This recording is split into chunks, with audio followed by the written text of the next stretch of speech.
Buenos días, ¿cómo están? Muchas gracias a ustedes. Tengo hoy día la grata compañía nuevamente de el doctor César Vidal, ampliamente conocido como historiador, como periodista, como experto, opinando, digamos, no solamente en el contexto actual, sino sobre todo en el contexto cristiano. El día de hoy queremos conversar con él sobre un tema en particular. ¿Es posible hablar de una reforma en el tiempo actual dentro de la iglesia cristiana? Y si eso fuese posible, ¿cómo podría ocurrir? ¿Cómo podría concretarse algo que todavía sigue siendo una idea en la mente, en la cabeza de muchos de nosotros, expertos y no expertos? Pues entonces vamos a ver la cuestión. Claro que es posible una reforma en el contexto actual en Hispanoamérica, y yo diría que no solamente es posible, sino que es absolutamente imperativa, y lo es por dos razones.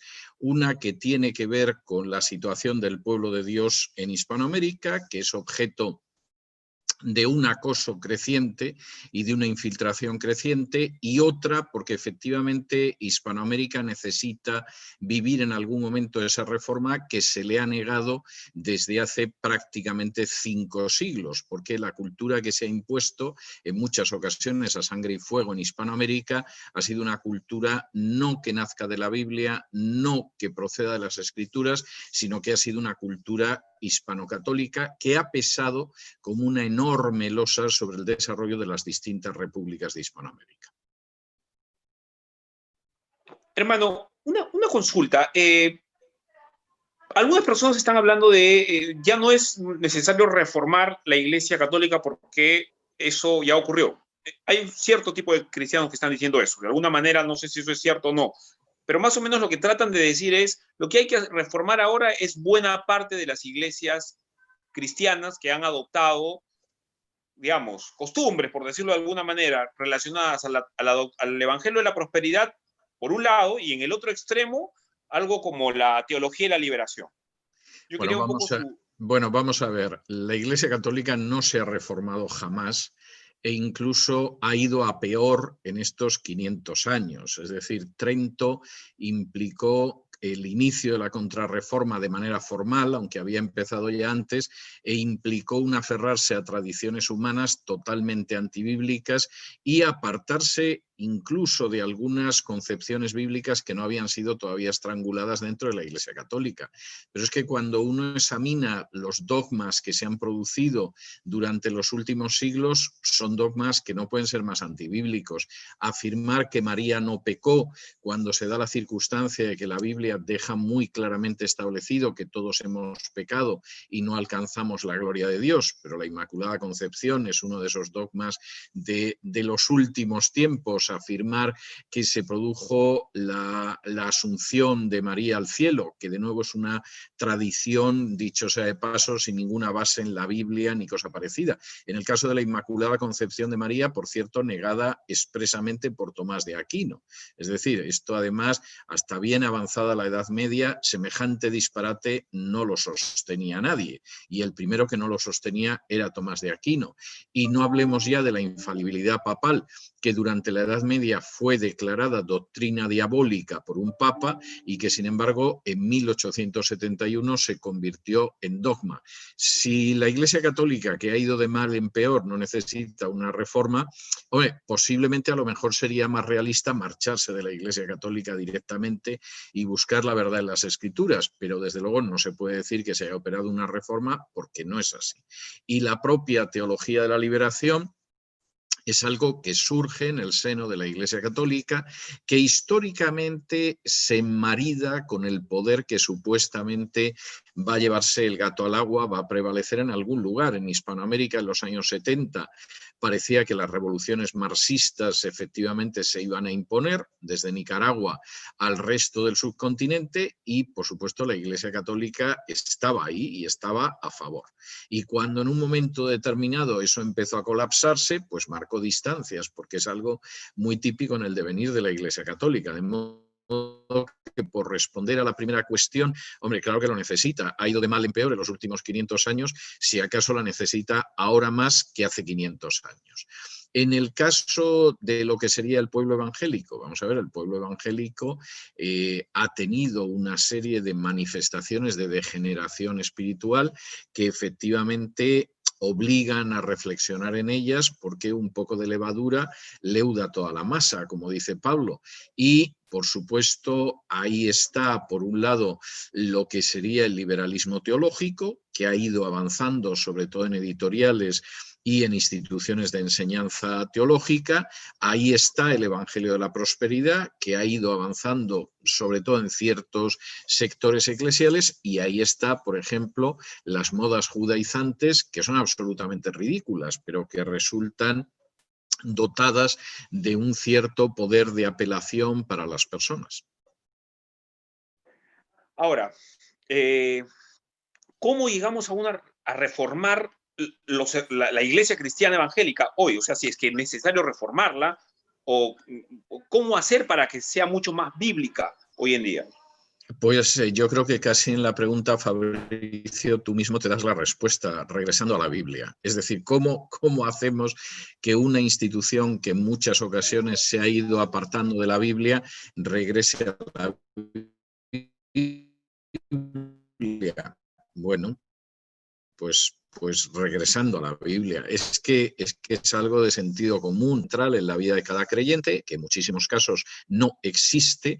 Eso implica que la Biblia va a tener un papel absolutamente central en la vida de la Iglesia, que en muchas ocasiones no lo tiene porque ha sido sustituida por otras cosas, y eso implica que la Biblia va a tener un papel central en los distintos ministerios eclesiales, que en muchos casos brilla por su ausencia. Es decir, se ha sustituido por la espectacularidad, se ha sustituido por el emocionalismo, se ha sustituido por la copia de los disparates al norte del Río Grande, pero no por el hecho de centrarse en la Biblia. Y eso a mí me parece enormemente importante, y además yo creo que hay problemas que hay que afrontar y que hay que abordar, y solo se pueden hacer desde la Biblia, porque además la base en última instancia del protestantismo histórico siempre ha sido la sola escritura, el solo Cristo y la sola gracia. En el momento en el que se pierde cualquiera de estos pilares, el edificio como tal se colapsa.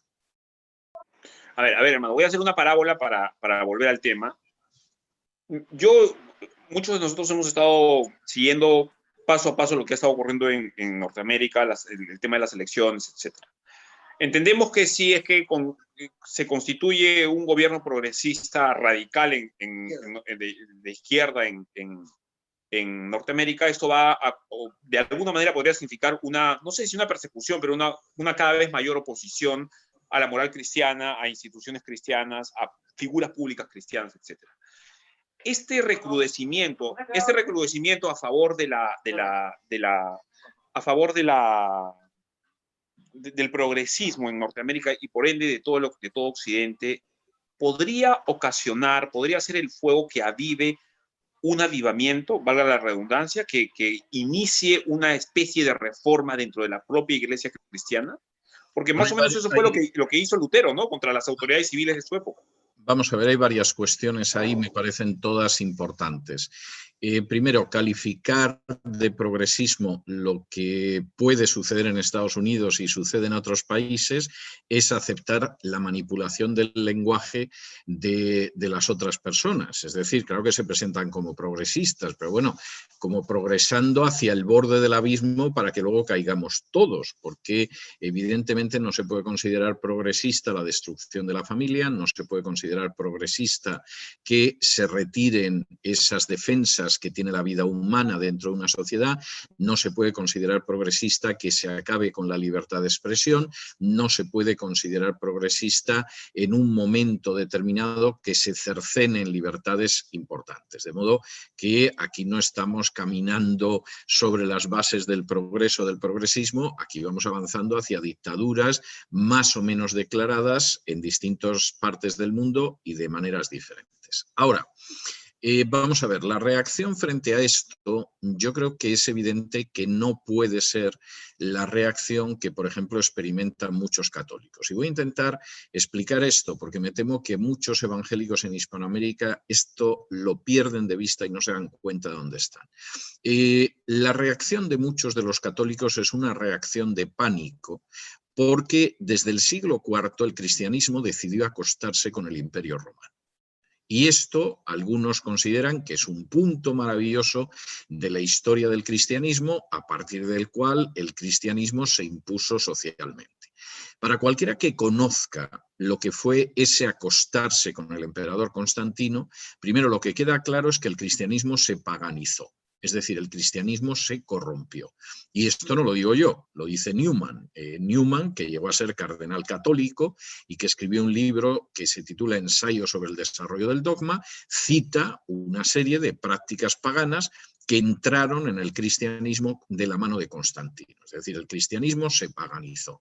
Newman considera que todas esas prácticas paganas en realidad quedaron santificadas cuando se incorporaron al cristianismo, pero esto es típico del catolicismo, que es una religión sincrética que absorbe de cualquier forma de paganismo que se le coloca cerca. Y los que ahora están escandalizados por la Pachamama, por ejemplo, pues si supieran lo que sucedió a inicios de la Edad Media con el catolicismo, no estarían tan escandalizados. Verían que es una línea coherente de tipo teológico. Para gente que se ha acostumbrado durante siglos a imponer sus puntos de vista al resto de la población porque contaban con el enmaridamiento del poder político y que además incluso durante siglos aquellos que no se sometían o acababan directamente con ellos o los convertían en ciudadanos de segunda clase, efectivamente la idea de no poder seguir controlando la sociedad es muy dura. Es como si has sido rico toda tu vida y has explotado a los pobres de tu pueblo y de pronto los pobres de tu pueblo han decidido que no los explotas más, ¿no? Pues parece que se te cae el mundo encima. Y entonces es una reacción muy común de los católicos, y yo lo comprendo, sociológica e históricamente es comprensible, la de aterrarse. Por ejemplo, ahora hay un pánico por si acaso Donald Trump no gana las elecciones. También porque están convencidos desde hace años que Trump va a ser el nuevo Constantino. Dios no lo quiera, porque verdaderamente eso sería un desastre espiritual de unas dimensiones verdaderamente sobrecogedoras. Entonces, bueno, para esta gente es el pánico. Si no tenemos controlado el aparato del Estado, nos sentimos desnudos, nos sentimos desvalidos, etcétera, etcétera. Insisto, que eso se ve así desde una perspectiva católica, yo lo entiendo, porque tanto sociológica como histórica, incluso teológicamente, eso tiene una lógica.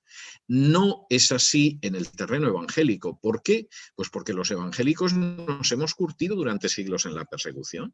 Es decir, la gente que ahora mismo tenga cierta edad en el Perú, en Colombia, en Argentina, en México, etcétera, sabe que las iglesias lo han pasado muy mal en términos de ayer por la tarde.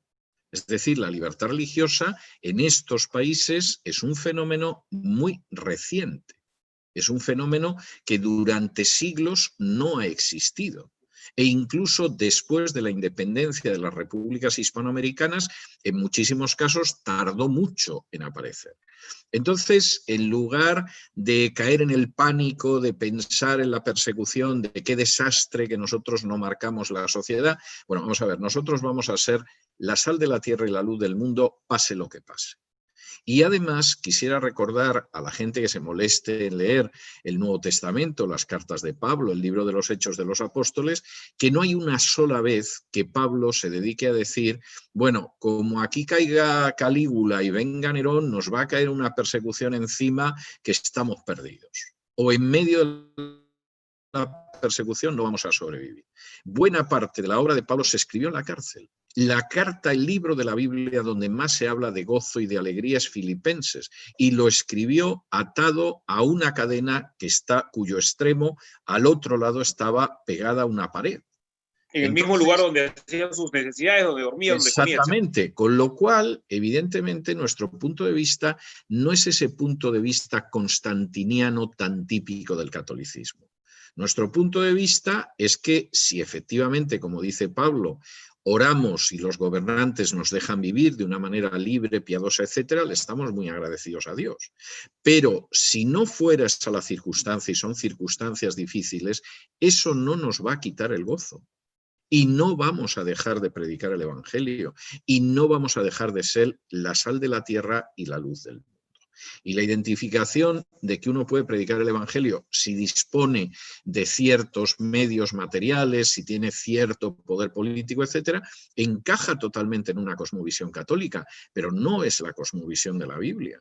Cualquiera que lee la Biblia se da cuenta de que misioneros, predicadores, pastores, etcétera, en el siglo I vivían por fe. No estaban pensando en ampliar edificios porque la iglesia no se reunía en edificios. Eso es algo que aparece en el siglo IV. La gente sabía cómo reunirse, sabía cómo testificar y debían de testificar de una manera muy eficaz cuando Pablo dice que había incluso gente de la casa del emperador romano, de la casa de César, que habían conocido el Evangelio y se habían convertido. Entonces, yo creo que se trata de recuperar esa visión bíblica. Es decir, nuestra visión no puede ser la de una iglesia paganizada desde hace más de un milenio que entiende que si no tiene un enorme poder y una enorme riqueza, la sociedad se viene abajo, simplemente porque pierde algo de su poder y algo de su riqueza. Nuestra visión es la visión que aparece en la Biblia. Y en la Biblia lo que está claro es que nosotros vamos a ser la sal de la tierra y la luz del mundo en cualquier caso, y que no vamos a cometer el error de encerrar la sal en el salero, porque eso sería enormemente peligroso. Y esto tenemos que tenerlo en cuenta. Y, insisto, incluso aunque nos encontráramos en la peor de las situaciones, eso es algo que para nosotros tiene un valor relativamente secundario. Pablo es un ejemplo muy claro, como lo es Pedro, como lo es Juan, de cómo incluso en situaciones que son difíciles, que son situaciones comprometidas, etcétera, etcétera, sin embargo, en medio de esas situaciones el Señor actúa y actúa de una manera muy clara.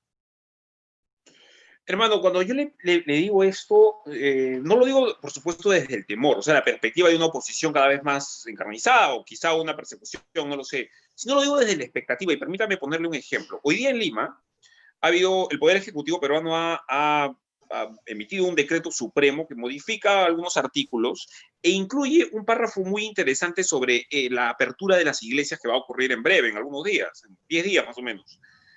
Dice, considerando además que las iglesias que abran con cierto tipo de aforo, etcétera, deben incluir un lenguaje inclusivo y neutro respecto de todas las comunidades de fe. Es decir, que más o menos se dirijan con neutralidad, si es que hay personas que consideran un género u otro, o incluso si hay iglesias que aceptan eso. Bueno, vamos a ver, esto es vergonzoso. En el caso de Argentina han avanzado mucho más porque hicieron unas encuestas ya hace bastante tiempo en la misma dirección y cualquier persona que se pliega a esto o es un imbécil o es un apóstata, aunque sea el arzobispo de Lima. Cualquiera que viera hace meses lo que fue una de las misas oficiales del arzobispo de Lima, diciendo, queridos hermanos y hermanas, los laicos y laicas, etcétera, etcétera, tiene que llegar a la conclusión de que el arzobispo de Lima o es un majadero integral, no lo conozco lo suficiente como para poder afirmarlo o descartarlo, o es un personaje que está dispuesto a venderse al poder político que ya le paga algo por el hecho de estar en esa situación. Ese es un problema del arzobispo de Lima. Yo creo que a muchos católicos les abochorna que el arzobispo de Lima se comporte así, o sea, creo que están verdaderamente avergonzados y tienen razones para ello, y desde luego creo que en el caso del pueblo evangélico no se puede prestar algo de ese tipo. Y como muchas otras cosas, porque además esta norma no tiene ningún sentido. ¿Qué tiene que ver que tú abras una iglesia después del coronavirus con el lenguaje inclusivo? ¿Qué pasa? Que si utilizas el lenguaje inclusivo, el coronavirus no se transmite, la gente está en una situación sanitaria mejor. No, esta es la idea de que te voy a dejar respirar un poco y tú te pones de rodillas para aceptar lo que yo quiero impulsar, que en el caso de Vizcarra es la agenda globalista de la manera más evidente posible. Bueno, pues esto es algo a lo que hay que negarse, pero ya vamos a ver, no solo por cuestión teológica, por puro decoro, por pura decencia, por un sentido incluso de lo que es utilizar el español. Es decir, ¿usted qué pretende? ¿Pisotear la lengua española porque ha decidido convertirse en una marioneta, como es una marioneta de la agenda globalista? O sea, no le basta solo con haber destruido la economía del Perú obedeciendo a la agenda globalista, sino que ahora además quiere forzar hasta cómo habla la gente, hasta cómo la gente tiene que comportarse dentro de los lugares de culto. Esto es absolutamente intolerable. Y los que lo acepten, pues evidentemente han dado un paso más hacia la apostasía. Me imagino que la gente que está encantada con la ideología de género y todo esto estarán encantados con la disposición del gobierno de Perú, pero no deja de ser un disparate. Hermano, y vuelvo otra vez al tema. Este tipo de regulaciones, de obligaciones, de situaciones que estamos viviendo, cada día más absurdas, la verdad, cada día más descocadas, como se dice criollamente, ¿no ocasionaría más bien que la iglesia se encienda como si le echaran una gasolina? O sea, esta situación que cada vez va haciéndose más cruda, ¿no provocaría un tipo de reforma en el futuro? Vamos a ver. Esa es una buena pregunta. Yo creo que lo que provoca esto siempre es, por un lado, la gente que decide ir adelante en su fidelidad al Señor y también la gente que se ve claramente que son apóstatas. Y esto sucede siempre en tiempo de dificultad. Es decir, cuando se inicia la reforma en Europa, en un momento determinado, a inicios del siglo XVI, había mucha gente que tenía muy claro que había que ir a una reforma. Es decir, no estaría muy claro hasta dónde llegaba la reforma, pero lo que era obvio es que no se podía mantener el estado de la Iglesia Católica. La Iglesia Católica hacía no tanto tiempo, se había pasado 70 años el Papa en Aviñón, una ciudad francesa, porque el rey de Francia decidió que el Papa, pues el papado iba a ser como su ministerio de asuntos eclesiásticos. Y se llevó a los papas a Aviñón y allí los tuvo 70 años como quien no quiere la cosa. Cuando en un momento determinado parecía que el papado iba a poder salir de esa sumisión a la monarquía francesa, pues resulta que empezó a haber un papa en Aviñón, en Francia, y otro papa en Roma. Y entonces todo el mundo católico se dividió en dos partes según que aceptaran al Papa de Aviñón o al Papa de Roma. En un momento determinado llegó a haber 4 papas. Y esto además en medio de unas prácticas escandalosas y mercantilistas como era la venta de indulgencias. De modo que no es extraño que cualquier persona que tuviera un poco de decencia y de honradez pensara que había que reformar algo, porque aquello era una alcantarilla. Ahora, cuando de pronto llegó la reforma, ya la cosa pasó del terreno teórico al terreno práctico. De pensar y hablar en los cafés, si hubiera habido cafés, pero hoy sí los hay, a tener que enfrentarse con la realidad. Y entonces, ¿cuál fue el fenómeno que se produjo? La gente valiente avanzó en la reforma y en algunas ocasiones les costó la vida. Los que amaban muchísimo más lo que podía ser su posición, su dinero, su comodidad, pues se quedaron en el terreno de lo que luego sería la contrarreforma. Yo creo que eso es algo que vamos a ver. Es decir, yo creo que una de las cosas que vamos a ver en el mundo evangélico en los próximos tiempos va a ser aquella gente que va a avanzar hacia la Biblia y que se va a dar cuenta de que tiene que profundizar en las Escrituras y, por el contrario, los que se van a rendir y van a capitular, porque efectivamente no quieren perder ni su influencia, ni su dinero, ni su comodidad. Y esto va a ser muy claro. Y me vas a permitir, Fabricio, que acabe con una anécdota que he referido en algunas ocasiones, pero que dice mucho de esto. En un momento determinado, Carlos V, que era el emperador de Alemania y el rey de España, se dirige al intelectual máximo de la época, que era Erasmo de Rotterdam, que era un defensor de la reforma, pero vamos, siempre que no le molestara, que efectivamente le permitiera seguir ganando dinero, etc.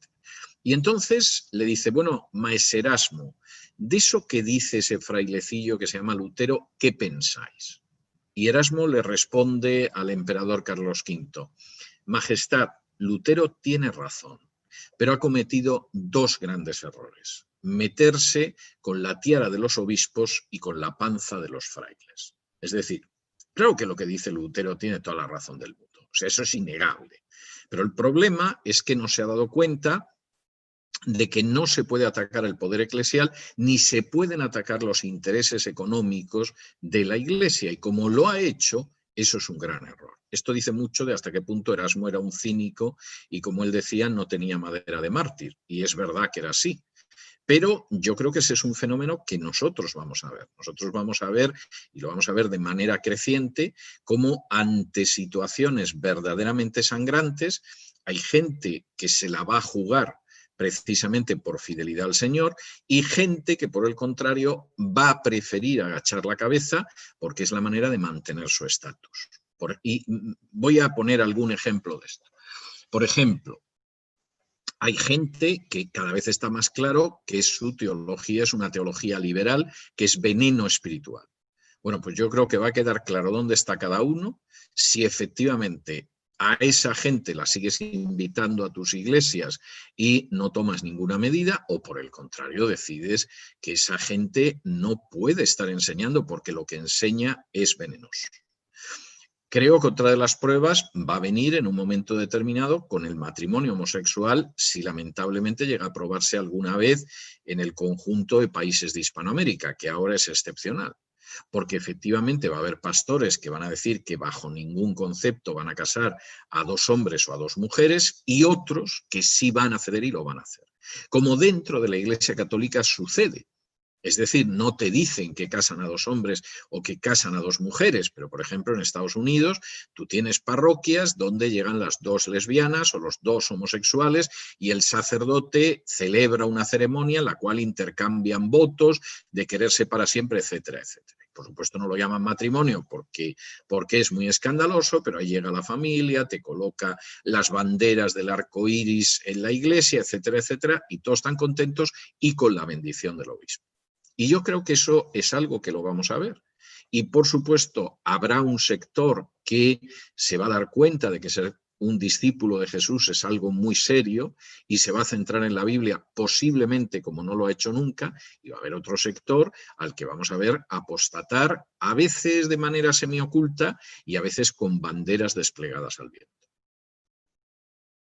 Permítame la última pregunta antes de despedirnos, hermano. En el futuro, veamos 50, 60 años en el futuro, ¿cómo se va a ver a esta generación de cristianos? O, en todo caso, ¿cómo debería verse en el futuro a una generación que está viviendo este tiempo? Vamos a ver, Fabricio, me parece una pregunta muy importante porque esta es una generación crucial. Es decir, todas las generaciones tienen su lugar dentro del organigrama, del engranaje de la historia, pero esta es una generación muy crucial y te voy a pedir 2 minutos para que me permitas explicarte por qué. Por favor. En el año 1975, que en términos históricos ha sido esta mañana después de desayunar, o sea, hace nada de eso, en el año 1975 el 93% de la población de Hispanoamérica era católica. Y luego había un 7% de hispanoamericanos, que había evangélicos, pero bueno, estaban los que practicaban las religiones indígenas, los que practicaban las religiones sincréticas procedentes de África, etc. En el año 1995, 20 años después, el número de católicos había bajado del 93 al 80%. Y la mayoría de esa gente que había dejado de ser católica se había integrado en iglesias evangélicas. Ya los evangélicos eran una minoría, pero en una minoría en general, en prácticamente todos los países, una minoría importante. Desde 1995 hasta la elección del Papa Francisco, que es un personaje al que eligen fundamentalmente para llevarse bien con las dictaduras de izquierdas de Hispanoamérica y para frenar el avance evangélico como sea y en la medida de lo posible recuperar territorio, desde 1995 hasta la elección del Papa Francisco, el número de católicos en Hispanoamérica desciende al 67%. Y la mayoría, de nuevo, es gente que se integra en iglesias evangélicas. ¿Qué quiere decir esto? Esto quiere decir que nuestra generación actual, a la vuelta de 20 años, incluso menos, es muy posible que ya más de la mitad de la población de Hispanoamérica sea evangélica.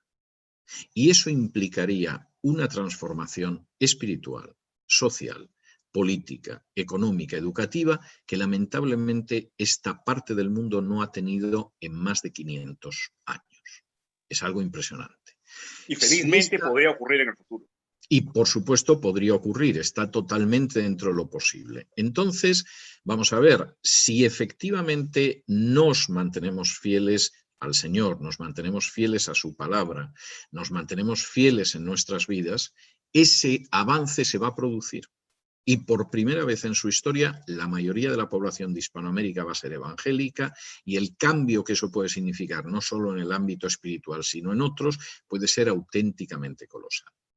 Pero si no nos mantenemos fieles, si por ejemplo no frenamos totalmente la poca levadura, porque todavía es muy poca, que puede leudar la masa, el veneno que significa la teología liberal, que ha entrado en editoriales, en seminarios, en iglesias, el veneno que significa, por ejemplo, la judaización, el veneno que significa en un momento dado asumir la ideología de género como algo que puede ir de la mano del Evangelio. Si no hacemos eso, traicionaremos a nuestra generación, traicionaremos nuestra misión y no veremos una meta que en estos momentos, si estiramos la mano, casi la podemos tocar.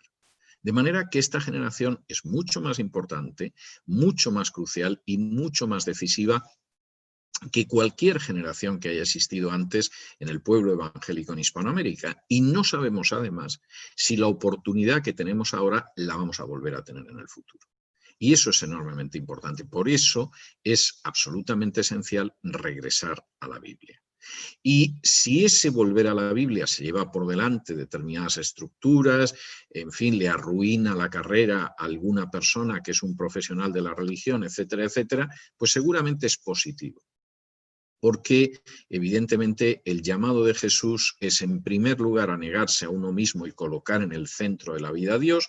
En segundo lugar, tomar la cruz, que significa que uno está dispuesto a ir hasta el final en el seguimiento de Jesús. Y en tercer lugar, el ir con él todos los días, el seguirle todos los días. Y eso es el centro de la vida cristiana, y eso hay que recuperarlo. Y lo que no es eso, no es vida cristiana, es otra cosa. Puede ser paganismo con algunos versículos espolvoreados, puede ser ocultismo con algunos versículos espolvoreados, puede ser, como pasa con la teología liberal, un humanismo de la peor especie con algún versículo que se espolvorea, pero no es el mensaje del Evangelio. Si nos mantenemos fieles al mensaje del Evangelio, evidentemente esta generación puede ser absolutamente esencial. Y permíteme que termine de cerrar el círculo que tú empezabas a trazar cuando has comenzado la entrevista. ¿Hasta qué punto esto es necesario, por ejemplo, de cara a la población católica? Está en el hecho de una prueba sencilla que yo invito a la gente a hacer, y es que sus conocidos que son católicos, que les pregunte qué es el Evangelio. Porque en muchos casos les van a responder que es el libro que se lee en misa el domingo. No tienen la menor idea de lo que es el mensaje del Evangelio, de lo que es el mensaje de salvación que aparece en las Escrituras, de lo que es la vida cristiana. Toda su visión espiritual se limita a tradiciones, a una sumisión ciega a la jerarquía y a una serie de comportamientos que en muchísimos casos no tienen punto de contacto con lo que dice la Biblia. Desconocen el Evangelio. Y esa sociedad que nos rodea, y que en su mayoría todavía es una sociedad que desconoce totalmente el Evangelio, tiene que escuchar el Evangelio. Y ese cambio está al alcance de la mano. Y olvidar eso porque uno apostata, porque uno pacta o porque uno considera que hay metas más importantes como llegar a tener un puesto en el Congreso, pues evidentemente es algo lamentable que puede tener consecuencias terribles. Bueno, muchas gracias, hermano, muy amable. Veo que ha ido usted a Qumran a hacer esta entrevista. Esta entrevista, lo que pasa es que tiene detrás lo que ha sido el decorado del primer curso de Teshuvah, que era una introducción a la Biblia, y colocamos Qumran. El segundo curso, que va a empezar en unos días, que es una introducción a Pablo. Regálanos 2 minutos y explíquenos qué es Teshuvah, porque hay varias gente que se va a comentar acá. Vamos a ver, Teshuvah es un centro de estudios bíblicos online que empezamos hace unos días con la primera asignatura o el primer curso, si se quiere, que dedicamos a la introducción a la Biblia, es decir, explicar qué es la Biblia, cómo nos ha llegado, qué es el canon, cómo de fiables son las distintas traducciones de la Biblia, etcétera.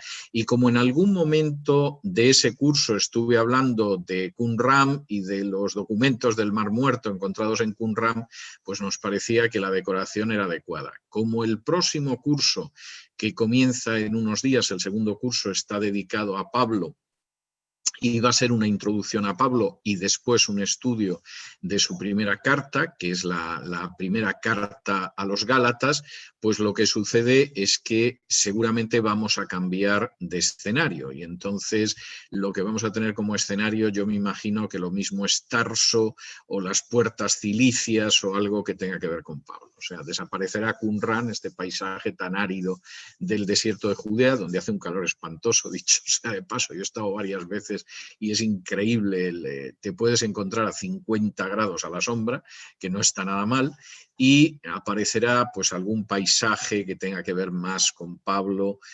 seguramente yo me imagino que va a ser algo relacionado con Tarso, con las puertas cilicias que había que cruzar para entrar y salir de Tarso, algo de ese tipo, y creo que la gente que estuvo en el primer curso y quedó ciertamente entusiasmada con él, todavía se lo va a pasar mejor en el segundo curso.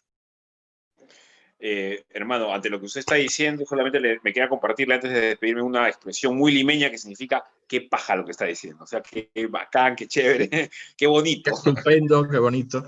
Bueno, es que, vamos a ver, Fabricio, yo no pensé nunca en abrir un centro de estudios bíblicos. La verdad es que es algo que a mí me han propuesto durante décadas. En algún caso, incluso la persona que decía vamos a abrir un centro en este país, vamos a tener bastante dinero para dotar el centro, pero no vamos a seguir la idea si usted no lo dirige. Y lo cierto es que yo siempre lo he rechazado, nunca vi que fuera una cosa del Señor.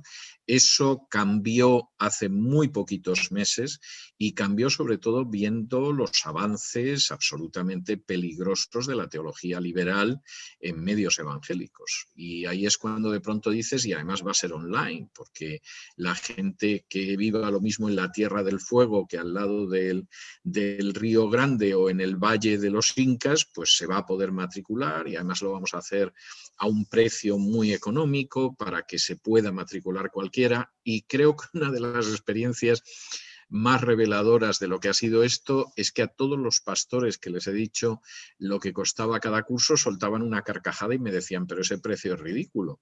Y mi comentario era, si no, es que no intentamos ganar dinero con esto. O sea, realmente lo que nosotros queremos es que todo el mundo pueda estudiar. Y precisamente por eso el precio es un precio muy bajo y en el caso de Hispanoamérica, pues por supuesto es más bajo que para la gente que se matricula, que se inscribe viviendo en Norteamérica o viviendo en Europa Occidental, porque la situación económica de Hispanoamérica, con las diferencias que hay entre país y país, es una situación más modesta que la que se vive en Norteamérica o en Europa Occidental. De manera que esa es la situación en la que estamos. Bueno, muchas gracias, hermano, de verdad, muy amable. Voy a poner el link y algunos datos sobre Teshuva en la descripción de este video para que quienes vean se puedan conectar, puedan disfrutar, porque esto tiene para larga data, tengo entendido que son, no sé si son 2 o 3 años de curso. No, vamos a ver, son 3 años para obtener el bachelor, son 4 años. O sea, te viene tu título, te da tu cartón, digamos. El título es un título además de Estados Unidos, entonces los 3 años es un título de bachelor, los 4 años es un título de máster, pero en cualquiera de los casos también hay gente que ha decidido matricularse en cursos aislados, ¿no? Por ejemplo, hay gente que se nos ha matriculado en el tercer curso, que es la introducción a la sabiduría y el libro de los proverbios, porque decían que les interesaba mucho la sabiduría y la introducción a la Biblia no les interesaba tanto. Entonces hay gente que se puede matricular de cursos aislados, tanto en el currículum de Teshuvah como, por ejemplo, cursos complementarios que vamos a dar en verano y que, por supuesto, la gente se puede matricular. Bueno, muy amable, hermano. Sé que usted va a pasar un bonito día de Acción de Gracias. Sí, voy a tener un día feliz, así que le mando un gran abrazo. muy agradable, Dios mediante. Muchísimas gracias, Claro que sí. Fabricio. Te mando un gran abrazo, que Dios lo bendiga. Ha sido un placer.